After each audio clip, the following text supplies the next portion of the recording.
Good morning, friends. This is Bob Evans, your candidate for District 3 Butte County Supervisor once again, and this is week 3 of our series of vlogs. Vlogs? That's an interesting name. Anyway, that's what it is. And this week's going to be a little different than past weeks. This week I want to get into some actual subject matter that might educate you of some of the things that are coming from the state that impact Butte County, and some of the problems with those items that are coming from the state that you probably are not aware of. So what I want to talk about is affordable housing.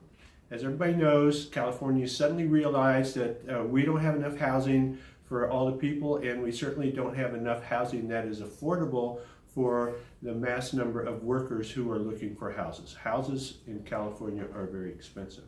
So in their benevolence and in their desire to help those people, they've come out recently with several rules that have streamlined the process for builders who want to build affordable housing.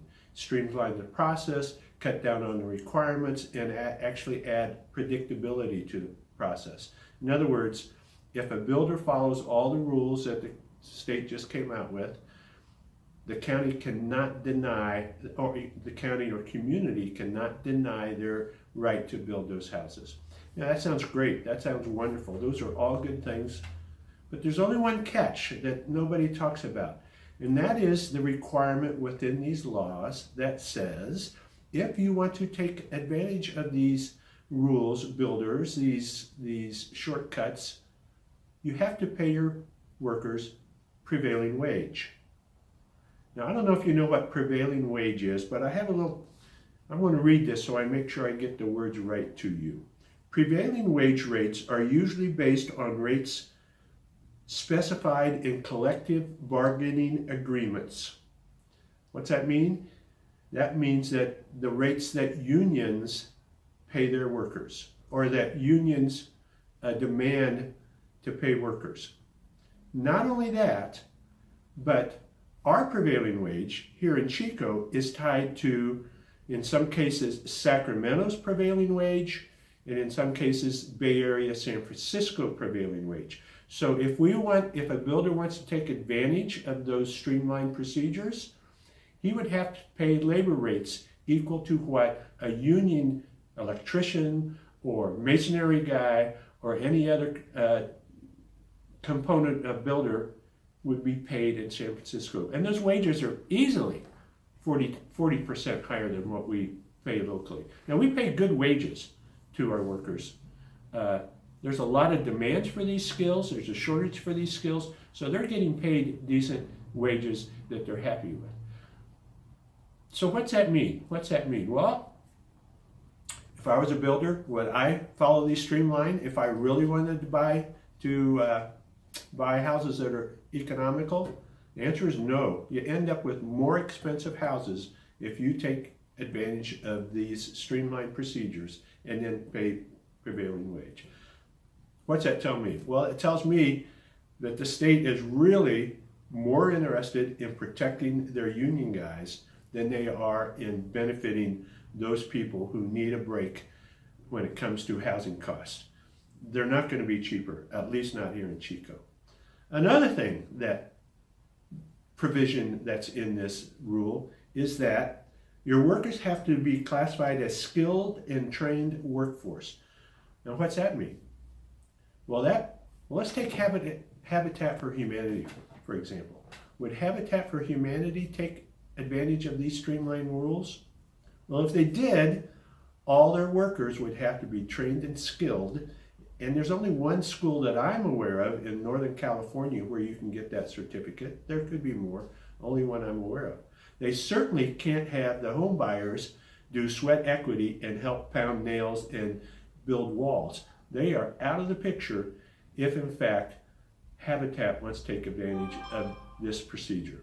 So that's just another thing that's very troubling to me, and I think it's hypocritical of the state if they don't allow local workers to be used to build these houses at the rates they're willing to work for. So that's the end of the bad news there. I want to start a new segment here real quick. It won't take long, and it's called Things Bob is Proud of. And yeah, I'm proud of my family. I'm proud of my kids, my wife. I'm proud of my military career and my career at Life Touch and my public service, including being on the city council. But I want to talk some small things that kind of stand out to me of things I'm proud of. And the one I want to talk about today is a little event we have here in Chico about this time of year. Actually, the next one's coming up on May 19th. It's called Hooked on Fishing, Not on Drugs. I've been on the board for that event for 28 years. And it's one of the most fun things and the most rewarding things I do. This is an event that's held at Horseshoe Lake, and its goal is to get kids out of the house, get them into a healthy activity, hopefully create a healthy habit or a healthy thing that they want to do when they fishing versus doing drugs. So we do this every May, and what makes it so gratifying for me is the smiles you see on the kids' faces, the screams of delight you sometimes hear clear across the lake when a kid catches a fish. And we're not talking teeny tiny little fish. We're talking about good-sized fish. And the thank yous we get, especially from single moms, single dads, single parents, who without us wouldn't know how to get their kids out of the house and taking fishing. We supply the rods, the reels, the lines, the worms, everything. All the kid has to do is show up. We even have experts that surround the lake and help them with casting and making sure that they can go home with the fish. We even clean the fish, so when they get home, it can be dinner that night. So that's one thing I am very, very proud of. I'll have other issues or other things I'm proud of as we go forward. I don't know if I'll do that every week or not, but for now, I think that's it for this week. I hope you all have a great day in this beautiful county, and we'll see you in a week, hopefully. Thank you.